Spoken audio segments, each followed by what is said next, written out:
Hello friends, എല്ലാവർക്കും നമസ്കാരം. നിങ്ങളേവരും കാത്തിരിക്കുന്ന നയനയുടെയും ആദർശിന്റെയും ഇന്നത്തെ വിശേഷത്തിലേക്ക് എല്ലാ കൂട്ടുകാർക്കും സ്വാഗതം. എല്ലാവർക്കും നല്ലൊരു ദിവസം ആശംസിച്ചുകൊണ്ട് തന്നെ നമുക്ക് ഇന്നത്തെ സൂപ്പർ ഹിറ്റ് വിശേഷത്തിലേക്ക് കടന്നാലോ. അതിനു മുമ്പായിട്ട് ആരെങ്കിലും നമ്മുടെ ചാനൽ ആദ്യമായിട്ട് കാണുന്നുണ്ടെങ്കിൽ ഒന്ന് സബ്സ്ക്രൈബ് ചെയ്ത് വെക്കണം. അതിനോടൊപ്പം തന്നെ മാക്സിമം എല്ലാവരും ഒരു ലൈക്ക് അടിച്ചിട്ട് വീഡിയോ കാണാൻ വേണ്ടി ശ്രദ്ധിക്കണേ.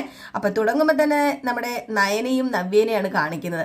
അങ്ങനെ നയന കാര്യങ്ങളൊക്കെ നവ്യോട് തുറന്നു പറയുകയാണ്. അപ്പം നവ്യ ചോദിച്ചു, അല്ല എന്തി അമ്മ കൊണ്ടുവന്ന പലഹാരങ്ങളൊക്കെ എന്തിയെ, ഏതായാലും ഒത്തിരി പലഹാരങ്ങളൊക്കെ അമ്മ ഉണ്ടാക്കി തന്നു വിട്ടിരിക്കുന്നതെന്നൊക്കെ പറഞ്ഞപ്പോഴത്തേക്കും അത് പിന്നെ ഇനിയിപ്പോൾ ആ പലഹാരം നമുക്ക് ഇവിടെ എടുക്കാമെന്ന് പറഞ്ഞു. അപ്പോൾ അതെന്താ നയനെ നീ അങ്ങനെ പറഞ്ഞത്? അത് പിന്നെ ചേച്ചി വേറൊന്നുമല്ല, ഞങ്ങൾ ഹണിമൂണിന് പോകുന്നില്ല, ഹണിമൂണ് ക്യാൻസൽ ചെയ്തു. എന്താ എന്താ നയനെ നീ പറയുന്നത്? ഹണിമൂൺ ക്യാൻസൽ ചെയ്തെന്നോ? അതെന്തിനാ ഹണിമൂൺ ക്യാൻസൽ ചെയ്തത്? നിങ്ങൾ രണ്ടുപേരും ഒരുപാട് ആഗ്രഹിച്ചിട്ടല്ലേ ആ ഹണിമൂണിന് പോകാൻ വേണ്ടി ഇരുന്നത്? അത് പിന്നെ വേറൊന്നുമല്ല, ഇപ്പം ശബരിമലയ്ക്ക് പോകുന്ന സീസൺ അല്ലേ, അതുകൊണ്ട് തന്നെ ഇനി ശബരിമലയ്ക്ക് പോകാനാ അമ്മയുടെ തീരുമാനം. ആര്? നിന്റെ അമ്മായിയമ്മ ശബരിമലയ്ക്ക് പോകാൻ എന്താ നിന്റെ അമ്മായിയമ്മയ്ക്ക് ശബരിമലയ്ക്ക് ഇനി പോകാൻ പറ്റുമോ? അതല്ല നവ്യേച്ചി, ആദർശേട്ടനെ ശബരിമലയ്ക്ക് വിടാനാ ഇപ്പൊ തീരുമാനിച്ചിരിക്കുന്നത്. മുത്തച്ഛന്റെ അസുഖവുമായി ബന്ധപ്പെട്ട ഒരു ചെറിയൊരു നേർച്ച ഉണ്ടായിരുന്നു അത്രേ, 41 ദിവസത്തെ വ്രതം. 41 ദിവസത്തെ വ്രതം എടുത്തിട്ട് ആദർശേട്ടന് ശബരിമലയ്ക്ക് വിടാനോ? എന്താ ഇങ്ങനെയൊക്കെ? നിനക്കറിയില്ലേ നിന്റെ അമ്മായിയമ്മയുടെ സ്വഭാവം? നിന്റെ അമ്മായിയമ്മ മനഃപൂർവ്വം ചെയ്തതാ നിങ്ങളുടെ ഹണിമൂണ് മുടക്കാൻ വേണ്ടി. അതൊക്കെ ആയിരിക്കാം, പക്ഷെ ദൈവത്തിന്റെ കാര്യമല്ലേ, മുത്തശ്ശന് വേണ്ടിയല്ലേ, എല്ലാം സഹിച്ചും ക്ഷമിച്ചും അല്ലേ പറ്റുള്ളൂ. ഈ 41 ദിവസം എന്ന് പറഞ്ഞാൽ കണ്ണടച്ച് തുറക്കുമ്പോൾ അങ്ങ് പൊക്കോളും. അത് സാരമില്ല നവ്യേച്ചി, സാരമില്ല. നിന്റെ അമ്മായിയമ്മയ്ക്ക് എന്താ ചെയ്യേണ്ടതെന്നറിയാമോ? ഇതുപോലെയുള്ള ജ്യൂസിൽ എന്തെങ്കിലും പൊടി കലക്കി കൊടുക്കുക ചെയ്യേണ്ടത്. പിന്നെ മേലാൽ ഇതുപോലെയുള്ളൊരു സ്വഭാവം കാണിച്ചോണ്ട് വരില്ല. അപ്പോഴത്തേക്ക് നയന പറഞ്ഞു, അതൊന്നും വേണ്ട ചേച്ചി, ഇനിയിപ്പോൾ സാരമില്ല, 41 ദിവസം വ്രതം എടുത്തിട്ട് ആദർശേട്ടൻ പോട്ടെ, ആദർശേട്ടൻ പോയിട്ട് വരട്ടെ, അതുവരെ ഞങ്ങൾ ഒരുമിക്കാൻ പാടില്ലെന്നും രണ്ടായിട്ട് കിടക്കണം ൊക്കെ അമ്മയുടെ നിർദ്ദേശം. ഓഹോ, അങ്ങനെ ഒരു നിർദ്ദേശം ഉണ്ടെങ്കിൽ തീർച്ചയായിട്ടും ഇത് അതിന് തന്നെയാ നയനെ. നിന്നെയും ആദർശേട്ടനെയും ഒന്നിപ്പിക്കാതിരിക്കാനുള്ള ആ തള്ളച്ചിയുടെ തന്ത്രോ വെറും കുതന്ത്രം. ഇതിനൊരു 8ന്റെ പണി കൊടുത്തില്ലെങ്കിൽ പിന്നെ എന്താ ചെയ്യുക? വേണ്ട, ഒരു പണിയും കൊടുക്കാൻ നിൽക്കേണ്ട, ദൈവത്തിന്റെ കാര്യമാണ്. ഞാൻ പറഞ്ഞല്ലോ നവ്യേച്ചി ഇപ്പൊ ഒരു കുഞ്ഞിനെ വയറ്റി ചുമന്നോളൂ നടക്കുക, അതുകൊണ്ട് ഞാൻ പ്രത്യേകിച്ച് എടുത്ത് പറയുക, വേണ്ട. പിന്നെ എനിക്ക് ഭർത്താവിന്റെ സ്നേഹം വേണ്ടുവോളം കിട്ടുന്നുണ്ട്, ഇപ്പം എന്നെ ആദർശേട്ടൻ പരിഗണിക്കുന്നുണ്ട്, ഇപ്പം എനിക്ക് അത് മതി. അത് മതി, എനിക്കറിയാം. അല്ല ഇവിടെ ഒരുത്തനുണ്ടല്ലോ, അയാള് മാലയിട്ട പോകുന്നുണ്ടോ ശബരിമലയ്ക്ക്? അബിയുടെ കാര്യമൊന്നും പറഞ്ഞു കേട്ടില്ല.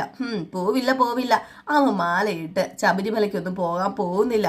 അവന് കണ്ടെടുത്തോടും നിരങ്ങി നടക്കാൻ പറ്റില്ലല്ലോ അങ്ങനെ മാലയിട്ട് കഴിഞ്ഞിട്ടുണ്ടെങ്കിൽ. ഇതുപോലൊരു വൃത്തികെട്ടവനെയാണല്ലോ എനിക്ക് കിട്ടിയത്. ഒരു കുഞ്ഞ് ജനിച്ചു പോയി എൻ്റെ വയറ്റില്. സത്യത്തില അല്ലായിരുന്നെങ്കിൽ ഞാൻ 7 പണ്ടേ ഈ വീട് വിട്ട് അവനെ ഉപേക്ഷിച്ചിട്ട് ഇറങ്ങിയനേന്ന് പറയുകയാണ്. അപ്പോഴത്തേക്കും നമ്മുടെ നയന പറഞ്ഞു, കുഞ്ഞിന്റെ കാര്യത്തിൽ വേറൊന്നും പറയേണ്ട കാര്യമില്ല. ഒരു കുഞ്ഞിനെ ജന്മം നൽകുക എന്നുള്ളതും അതിന് ഉദരത്തിൽ ചുമക്കുക എന്നൊക്കെ ഉള്ളതൊക്കെ ഒരു പെണ്ണിന്റെ അവകാശവും കടമയും അതുപോലെ തന്നെ ഒരു വലിയൊരു ആഗ്രഹവും ഒക്കെ തന്നെയാണ്. അതുകൊണ്ട് തന്നെ നവ്യേച്ചിക്ക് ദൈവമായിട്ട് തന്ന കുഞ്ഞാണ്, ഒരിക്കലും അത് അബിയുടെ കുഞ്ഞാന്ന് പറഞ്ഞുകൊണ്ട് തന്നെ അതിനെ നോവിക്കുകയോ നമ്മുടെ മനസ്സിൽ അങ്ങനെ ഒരു ചിന്ത വരികയോ ഒന്നും ചെയ്യരുതെന്ന് പറഞ്ഞപ്പോഴത്തേക്കും നമ്മുടെ നവ്യ എന്ത് ചെയ്യാനാ നയനെ? ചില സമയം ഞാൻ ചിന്തിച്ചു പോകും ഒന്നും വേണ്ടായിരുന്നു എന്ന്. അങ്ങനെ ചിന്തിച്ചിട്ട് ഇനി കാര്യമൊന്നുമില്ല. ഏതായാലും ഹണിമൂൺ പോക്ക് വേണ്ടെന്ന് വെച്ചു, അത് സാരമില്ല. ഈ ടൂറിന് പോകാനും അതിനും ഇതിനൊന്നും എനിക്ക് പണ്ട് മുതലേ ഇഷ്ടമല്ലായിരുന്നല്ലോ, അതുകൊണ്ട് തന്നെ ഞാനത് ഉൾക്കൊണ്ടു. അത് സാരമില്ല എന്ന് പറഞ്ഞുകൊണ്ട് നമ്മുടെ നയനെ അങ്ങ് പോവുകയാണ് കേട്ടോ. പിന്നെ കാണിക്കുന്ന സീൻ എന്ന് പറഞ്ഞാൽ നമ്മുടെ ദേവയാനിയും ജലജയല്ല ജയനെയാണ്. അങ്ങനെ ജയം പറയുക, എങ്കിലും എന്ത് പരിപാടിയാ ദേവയാനി നീ ചെയ്തത്? കൊലച്ചതിയായി പോയില്ലേ ഇത്? നിന്റെ മകനോട് നീ എന്തിനു ഇതുപോലെ ക്രൂരത കാണിക്കുന്നത്? അവന് സന്തോഷം ഉണ്ടാകരുതെന്നാണോ നിന്റെ മനസ്സിൽ ഇപ്പോഴും? അവൻ നിന്റെ മകനല്ലേ? അവൻ എൻ്റെ മകൻ തന്നെയാ. പിന്നെ ഞാനൊരു കാര്യം ചോദിച്ചോട്ടെ, ജയേട്ടന്റെ അച്ഛനല്ലേ അസുഖം? ജയേട്ടന്റെ അച്ഛന് നല്ലത് വരാൻ വേണ്ടിയല്ലേ ഞാനിപ്പോ ഇങ്ങനെ ഒരു വ്രതം എടുക്കുന്നത് കാര്യവും ശബരിമലയ്ക്ക് പോകുന്ന കാര്യമൊക്കെ പറഞ്ഞത്? ദൈവത്തിനെ കൂട്ടുപിടിച്ച് നീ നിന്റെ മരുമകളെ വേദനിപ്പിക്കാൻ നോക്കിയിട്ടുണ്ടെങ്കിൽ ദേവയാനി നീ അനുഭവിച്ചേ ഇവിടുന്ന് പോകുള്ളൂ. ഇതിനൊക്കെ നീ അനുഭവിക്കും. ഞാൻ അനുഭവിച്ചോളാം. എങ്കിലും ഒരിക്കലും അവക്ക് ഞാൻ സമാധാനം കൊടുക്കില്ല. അപ്പം ഇതെല്ലാം മനഃപൂർവ്വം തന്നെയല്ലേ? മനഃപൂർവ്വം ആണോ എന്ന് ചോദിച്ചിട്ടുണ്ടെങ്കിൽ എൻ്റെ പൊന്നു ജയേട്ട ഇതിനെ കുറിച്ച് കൂടുതൽ സംസാരിക്കണ്ട. അച്ഛൻ്റെ ജീവിതം, അച്ഛൻ ഇനി ഏറെക്കുറെ ഒത്തിരി കാലം ജീവിച്ചിരിക്കണമെന്ന ഞങ്ങളുടെയൊക്കെ ആഗ്രഹം. ഈ വീടിൻ്റെ കാരണവരായിട്ട് അതിന് ഏറ്റവും നല്ല ഒരു മാർഗം ഇത് തന്നെയാണ്. അതിന് ഏറ്റവും നല്ല ആളും ആദർശ് തന്നെയാണ്. അവനാണെങ്കിൽ എല്ലാം നല്ല രീതിയിൽ ചെയ്യും. അനിക്കോ അതുപോലെ തന്നെ അഭിക്കോ ഈ 41 ദിവസത്തെ വ്രതം എടുക്കാൻ പറ്റിയെന്നൊന്നും വരില്ല. പക്ഷെ എൻ്റെ മോൻ അങ്ങനെയല്ല. അവൻ ഈ 41 ദിവസത്തെ വ്രതം എടുത്തിരിക്കും. അതുകൊണ്ട് തന്നെ ജയേട്ടൻ ഇതിനെക്കുറിച്ച് ഓർത്ത് ടെൻഷൻ അടിക്കുകയൊന്നും വേണ്ട. ഒരു ഹണിമൂണ് അതെന്നാ ഉണ്ടായ ഹണിമൂണ്? ഇത്രയും നാള് രണ്ടായിട്ട് ജീവിച്ചവരല്ലേ, അതുകൊണ്ട് ഇനിയും അങ്ങനെയൊക്കെ തന്നെ ജീവിച്ചാൽ മതി എന്നും പറഞ്ഞുകൊണ്ട് ദേവയാനി കലിപ്പ് തുള്ളിയിട്ട് അങ്ങ് പോവാണ്. അപ്പോഴത്തേക്കും ജയൻ, ഇതുപോലെ ഒരു അമ്മായിയമ്മ വേറെ ആർക്കും കൊടുക്കരുതേ എൻ്റെ ഈശ്വര. ആ പാവം നയനമോളും ആദർശമോനും ഒരുപാട് ആഗ്രഹിച്ചതാ, അതെല്ലാം തല്ലിക്കെടുത്തിക്കൊണ്ടാണല്ലോ ഇവളുടെ ഒരു വ്രതം എന്നും പറഞ്ഞിട്ട് ജയനും അങ്ങ് പോയിട്ടോ. ഇതേ സമയം പിന്നെ കാണിക്കുന്നത് നമ്മുടെ അനാമികയും രേവതിനെയാണ് കേട്ടോ. അങ്ങനെ അനാമിക പറയുക, ഏതായാലും എൻ്റെ തന്ത്രം വിജയിച്ചു മോളെ, അതുകൊണ്ട് തന്നെ ഞാൻ ഇങ്ങോട്ടേക്ക് വന്നത്. ഞാൻ ഇങ്ങോട്ടേക്ക് വന്നില്ലായിരുന്നെങ്കിൽ ഇപ്പം രണ്ടുപേരും കൂടെ അങ്ങ് പോയേനെ ഹണിമൂണിന്. ഇപ്പോഴൊരു സമാധാനം ആയതെന്ന് പറഞ്ഞപ്പോഴത്തേക്കും സമാധാനമൊന്നും ആയിട്ടില്ല. ഈ വിവരം മുത്തശ്ശനും മുത്തശ്ശി അറിഞ്ഞു കഴിഞ്ഞിട്ടുണ്ടെങ്കിൽ എന്താ സംഭവിക്കാൻ പോകുന്നതെന്ന് എനിക്ക് നന്നായിട്ടറിയാം. വേണമെങ്കിൽ ആ മുത്തശ്ശൻ പറയും ഇവരോട് ഹണിമൂണിന് പൊക്കോളാന്. അതായിരിക്കും ചിലപ്പോൾ ഉണ്ടാകാൻ പോകുന്നത്. അല്ല മോളെ, അങ്ങനെയൊക്കെ ഉണ്ടാകുന്നതേ അവൾ ഒറ്റയൊരുത്തി കാരണമാണ്. നയന് ഒറ്റയൊരുത്തി, അവളെ എല്ലാവരെയും സോപ്പിട്ട് കയ്യിൽ വെച്ചിരിക്കുകയല്ലേ. മോൾ ഒരു കാര്യം ചെയ്യണം, എല്ലാവരോടും നല്ല രീതിയിൽ തന്നെ പെരുമാറണം. അപ്പോഴത്തേക്കും നമ്മുടെ അനാമിക ചോദിച്ചു, നല്ല രീതിയിൽ എന്ന് പറഞ്ഞാൽ അതെന്ത് രീതിയാ? അത് പിന്നെ വേറൊന്നുമല്ല, നീ മുത്തശ്ശൻ്റെ മനസ്സിൽ കയറി പറ്റണം. അതിന് മുത്തശ്ശൻ്റെ അടുത്ത് പോവുകയും സംസാരിക്കുകയും കാല് തിരുമ്മി കൊടുക്കുകയും അതുപോലെ മരുന്നെടുത്ത് കൊടുക്കുകയും ഒക്കെ ചെയ്യണം. എന്നെ കൊണ്ട് ഇതിനൊന്നും പറ്റില്ലമ്മേ. കാല് തിരുമ്പി കൊടുക്കാനോ അതിനൊന്നും എനിക്ക് പറ്റില്ല. കാലൊന്നും തിരുമണ്ട, എങ്കിലും മോളെ ഇടയ്ക്ക് പോയി ഗുളികയൊക്കെ എടുത്ത് കൊടുക്കണം. അങ്ങനെ മുത്തശ്ശിയുടെ മനസ്സിൽ കയറി പറ്റിയാൽ പിന്നെ ഈ വീട്ടിൽ നിന്ന് മോക്ക് ഇറങ്ങി പോകേണ്ടി വരില്ല. അറിയാലോ നമ്മുടെ അവസ്ഥ എന്താണെന്ന്. എപ്പോഴാ എങ്ങനെയാ എന്നൊന്നും പറയാൻ പറ്റില്ല എന്നിങ്ങനെ പറയാണ്. അപ്പോഴത്തേക്കാണെങ്കിൽ നമ്മുടെ നയനയല്ല നവ്യ വരുന്നുണ്ട് കേട്ടോ. നവ്യ വന്നിട്ട് അപ്പം ഇവർ പറയുന്നതൊക്കെ കേൾക്കുകയാണ്. വേറെ ഒന്നുമല്ല, നമ്മുടെ രേവതി പറയുന്നത് നീ മുത്തച്ഛൻ്റെ അടുത്ത് പോയി സോപ്പിട്ട് നിൽക്കണം, നയനയെക്കാളും മുന്നിൽ നീ എത്തണം എന്നൊക്കെ പറയുന്നത് കേൾക്കുക. ഇത് കേട്ട് കഴിഞ്ഞപ്പോഴത്തേക്കും നവ്യക്ക് ദേഷ്യം വന്നു. നവ്യാണെങ്കിൽ ഇതെല്ലാം കേട്ടിട്ട് അങ്ങ് തിരികെ അങ്ങ് പോയിട്ടോ. നവ്യയ്ക്കപ്പം പൂർണ്ണമായിട്ടും മനസ്സിലായി ഇവിടെ ഏതായാലും കുഴുന്തുരുമ്പ് ഉണ്ടാക്കുന്നതെന്ന് പറഞ്ഞാൽ രേവതിയും അനാമികയാണെന്ന്. അങ്ങനെ രേവതി അനാമികയോട് ചോദിക്കുക, അല്ല അനി ശബരിമലയ്ക്ക് പോകാൻ മാല ഇടുന്നുണ്ടോ? അവൻ മാല ഇട്ടാൽ എന്താ, മാല ഇട്ടില്ലെങ്കിൽ എന്താ, ഞങ്ങൾ അതുപോലെയല്ലേ ജീവിക്കുന്നത്. മോള് കുറച്ച് സോഫ്റ്റ് ആയിട്ട് അനിയോട് പെരുമാറണം. എന്ത് സോഫ്റ്റ്? എന്തിനാ ഞാൻ അവനോട് സോഫ്റ്റ് ആയിട്ട് പെരുമാറുന്നത്? ഇങ്ങോട്ട് സ്നേഹമില്ലെങ്കിലേ അളിഞ്ഞു കയറി അങ്ങോട്ട് ചെല്ലാനൊന്നും എന്നെ കിട്ടില്ല. അവൻ ശബരിമലയ്ക്ക് പോട്ടെ, അതാ നല്ലത്. അവനായിരുന്നു 41 ദിവസത്തെ വ്രതം എടുക്കേണ്ടത്. ഇനിയിപ്പം എന്തെങ്കിലും ആട്ടെ സാരമില്ല, ഞാൻ മുത്തച്ഛനും മുത്തശ്ശിക്കും പോയി മരുന്നെടുത്ത് കൊടുക്കാന്ന് പറയാം. ഇതേ സമയം നമ്മുടെ മുത്തശ്ശനെയും മുത്തശ്ശിനെയും കാണിക്കുകയാണ് കേട്ടോ. അങ്ങനെ മുത്തശ്ശനോട് പറയുകയാണ്, അത് പിന്നെ ഇവിടെ ആകെ താളം തെറ്റിക്കിടക്കുക. ഈ വീട്ടിലിപ്പോൾ ഒരു സമാധാനവും ഇല്ല. ഇപ്പം അങ്ങോട്ടും ഇങ്ങോട്ടും തമ്മിത്തല്ല. ഇവിടെ ദേവയാനിയും ജാനകിയൊക്കെ കയറി വന്നപ്പോഴുണ്ടായ സിറ്റുവേഷൻ അല്ല ഇവിടെ ഇപ്പോൾ ഉണ്ടാകുന്നത്. പുതിയ മരുമക്കൾ വന്നതോടെ ആകെപ്പാടെ മാറി മറിയാന്ന് പറയുമ്പോൾ, പുതിയ മരുമക്കൾ എന്ന് നീ ഉദ്ദേശിച്ചത് നയനയും കൂടിയാണോ? നയന പുതിയ മരുമകളാണെങ്കിലും ഒന്ന് ഓർത്തു നോക്ക്, നയനെ കൊണ്ട് നമുക്ക് വേറെ ഒരു പ്രശ്നവും. നയനെ ഈ വീടിന്റെ നല്ലതിന് വേണ്ടിയാണ് നിൽക്കുന്നത്. പക്ഷെ ഇപ്പം കയറി വന്ന അനാമിക, ആ കൊച്ച് അത്ര ശരിയൊന്നുമല്ല. ആ കൊച്ച് സത്യമായിട്ട് വിവരമോ പക്വതയോ ഒന്നുമില്ല. അതിനെ കൊഞ്ചിച്ച് വഷളാക്കി വെച്ചിരിക്കുക. അതുപോലെ തന്നെ അതിൻ്റെ അമ്മയും അച്ഛനും ഒക്കെ അതിൻ്റെ താളത്തിനൊത്ത് തുള്ളുക. എന്തൊക്കെയാ ഈ വീട്ടിൽ നടക്കുന്നതെന്ന് ദൈവം തമ്പുരാന് മാത്രമേ അറിയത്തുള്ളൂ. നമ്മൾ ജീവിച്ചിരിക്കുമ്പോൾ ഇതൊക്കെ കാണേണ്ടി വരുന്നൊരവസ്ഥയാണല്ലോ. വീതം വെക്കലും അതുപോലെ തമ്മിത്തല്ലും. എനിക്ക് ഇതൊന്നും ചിന്തിക്കാൻ കൂടി വയ്യെന്ന് പറഞ്ഞപ്പോഴത്തേക്കും മുത്തശ്ശൻ പറയുക, വസന്തരെ നീ സമാധാനമായിട്ടിരിക്കുക. നയനമോൾ ഇവിടെ ഉള്ളിടത്തോളം കാലം ഇവിടെ തമ്മിത്തല്ലൊന്നും ആർക്കും ഉണ്ടാക്കാൻ പറ്റില്ല.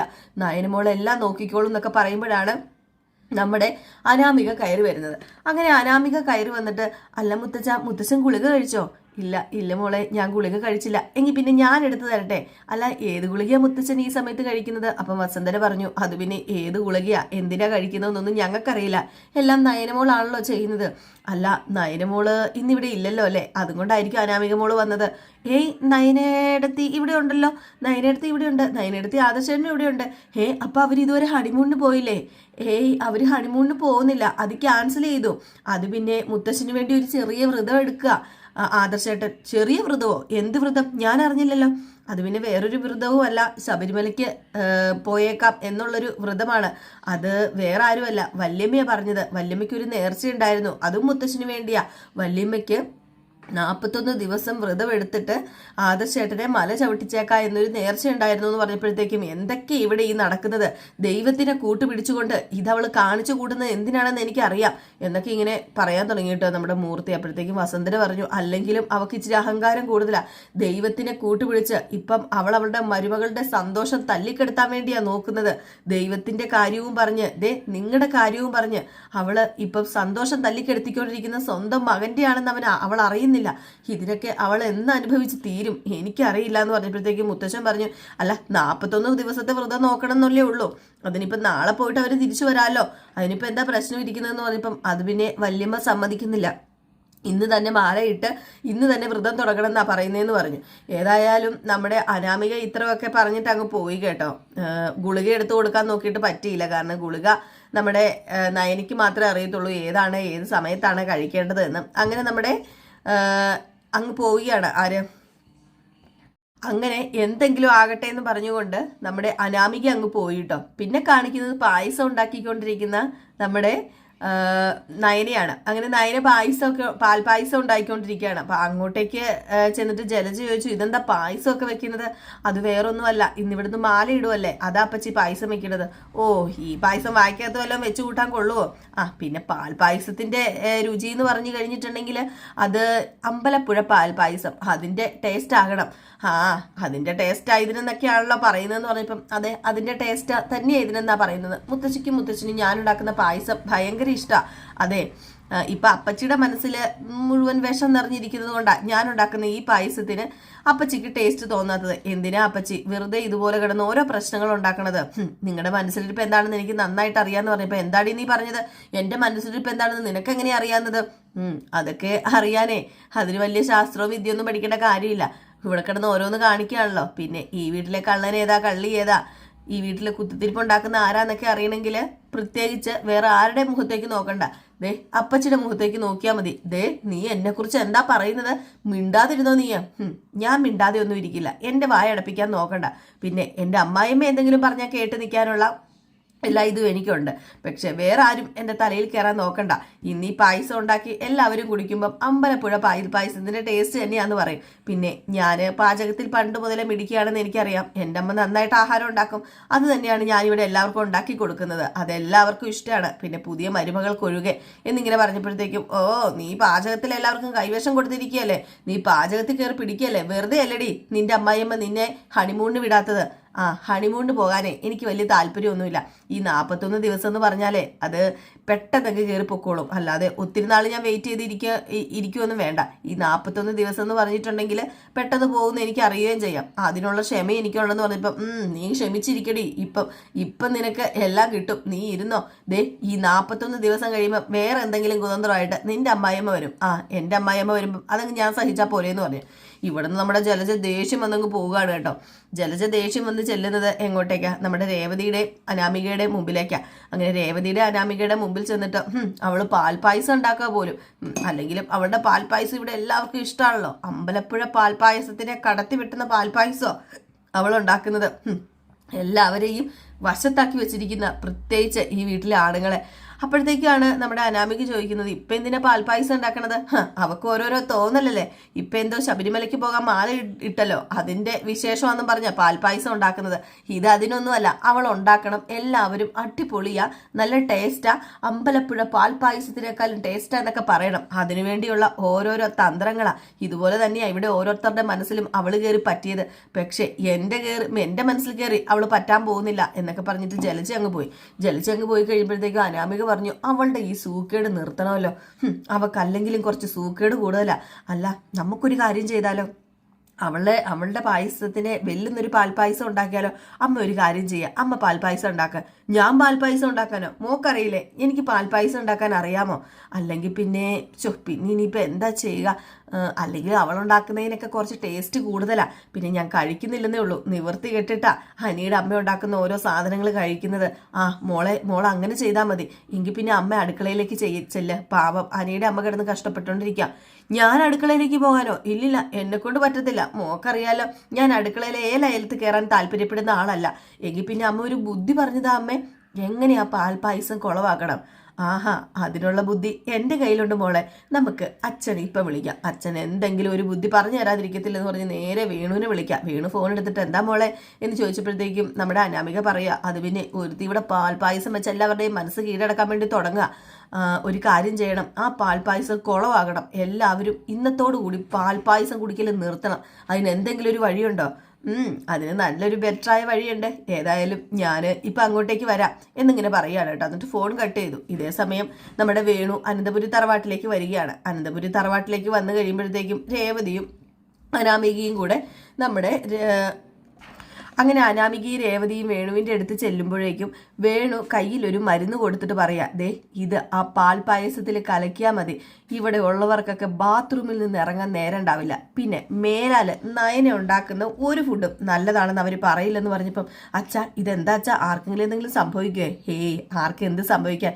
വയറ്റിൽ നിന്ന് കുറച്ച് പോയി എല്ലാവരും കൂടെ മടുക്കും. അത് മാത്രമേ ഉള്ളൂ, വേറൊന്നും സംഭവിക്കില്ല. പിന്നെ ഇതിൻ്റെ അയലത്ത് നിങ്ങൾ പോയേക്കരുത്, ഇതെടുത്ത് കഴിച്ചേക്കരുതെന്ന് പറഞ്ഞു. അപ്പോഴത്തേക്ക് രേവതി ചോദിച്ചു, അല്ല വേണുവേട്ടൻ പോവുകയാണോ? ഞാൻ എന്തിനാ ഇനി ഇവിടെ നിൽക്കണത്? അല്ല എല്ലാവരും ഈ ബാത്റൂമിൽ കയറി സമാധാനം ഇല്ലാതിരിക്കുന്നത് ഒന്ന് കാണണ്ടേ വേണുവേട്ടന്? കാണണം എന്നൊക്കെ ഉണ്ട്. പക്ഷേ ഒരു കാര്യം ചെയ്യാം, ഏതായാലും ഇവിടെ ആരും ഇപ്പം ഇല്ലല്ലോ, എല്ലാവരും മാലയിടാൻ വേണ്ടിയൊക്കെ പോയേക്കല്ലേ, എങ്കിൽ പിന്നെ ഞാൻ കുറച്ച് നേരം ഇവിടെ ഇരുന്നിട്ടേ പോകുന്നുള്ളൂ എന്നിങ്ങനെ പറയുകയാണ് കേട്ടോ. ഏതായാലും പായസത്തിൽ കലക്കാൻ വേണ്ടി എന്തോ ഒരു 1.5 പൊടിയാണ് കൊണ്ടുവന്നിരിക്കുന്നത്. അങ്ങനെ ആ പായസത്തിൽ ആ പൊടി കലർത്തുകയാണ്. ആ പാൽപ്പായസം തണുക്കാൻ വെച്ച സമയം കൊണ്ട് നമ്മുടെ അനാമികയും അതുപോലെ രേവതിയും കൂടെ ആ പൊടി കലർത്തിയിട്ട് മാറി നിൽക്കുകയാണ്. അതിനിടയിൽ നല്ല ടേസ്റ്റുള്ള പായസമാണെന്നും പറഞ്ഞ് 2 പേർക്ക് കുടിക്കാനുള്ള സംഭവം എടുത്ത് മാറ്റിയും വെക്കുന്നുണ്ട് കേട്ടോ. ഏതായാലും കാത്തിരുന്ന് തന്നെ കാണാം എന്താ സംഭവിക്കാൻ പോകുന്നതെന്ന്. അപ്പോൾ എല്ലാവരും കാത്തിരിക്കുക. എല്ലാവർക്കും വീണ്ടും നല്ലൊരു ദിവസം ആശംസിച്ചുകൊണ്ട് നിർത്തുകയാണ്. നെക്സ്റ്റ് ഒരു അടിപൊളി വീഡിയോ ആയിട്ട് വരാം. പിന്നെ നമ്മുടെ ഇൻസ്റ്റാഗ്രാം പേജിൻ്റെ ലിങ്ക് ഞാൻ കമൻറ്റ് ബോക്സിൽ ഫസ്റ്റ് കമൻ്റ് ആയിട്ട് തന്നെ ഇട്ടിട്ടുണ്ട് കേട്ടോ. എല്ലാവരും ഒന്ന് കയറി ചെക്ക് ചെയ്തിട്ട് നമ്മളെ ഒന്ന് ഫോളോ ചെയ്യണം. അപ്പോൾ എല്ലാവർക്കും ടാറ്റാ ബൈ ബൈ.